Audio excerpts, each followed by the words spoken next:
Ditemukan ya? Iya, abad 1596 sampai 1788. Lagi dibikin oleh cicitnya Sunan Gunung Jati.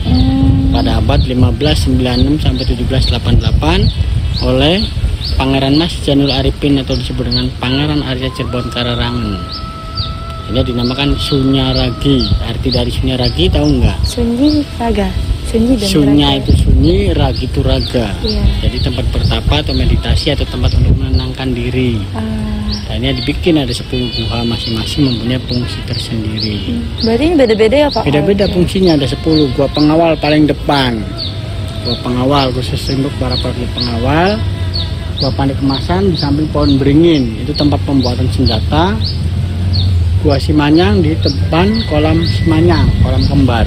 Nah, itu tempat pos jaganya para prajuritnya. Banyak yang bilang juga katanya banyak sultan-sultan yang bersemadi di sini buat ngatur strategi ya Pak sama Belanda. Ya, itu di sana di Gua Langse. Oh ini dia langsung yang tadi itu yang Ya, air terjun gua itu. dari tirai, tertutup tirai itu.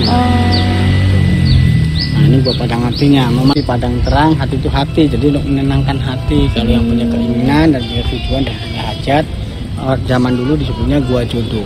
Oh, Gua Jodoh.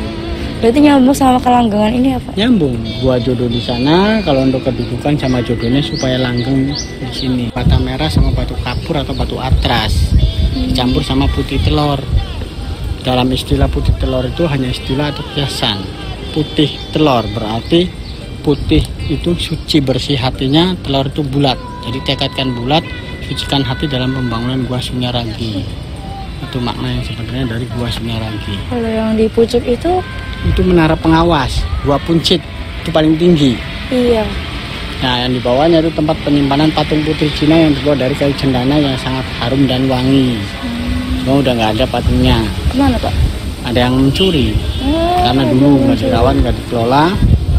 Nah, ini patung perawan suntinya ini replikanya. Padahal ini apa kayak susah buat di ini. Iya kan, dari atas kan ada pintunya. Kalau dulu kan nggak dirawat, nggak dikelola. Jadi namanya orang mau mencuri itu kan lihat sikonnya. Iya Pak, betul. Nah, patung yang asli ini, patung perawan sunti ini, yang ini seperti ini bentuknya.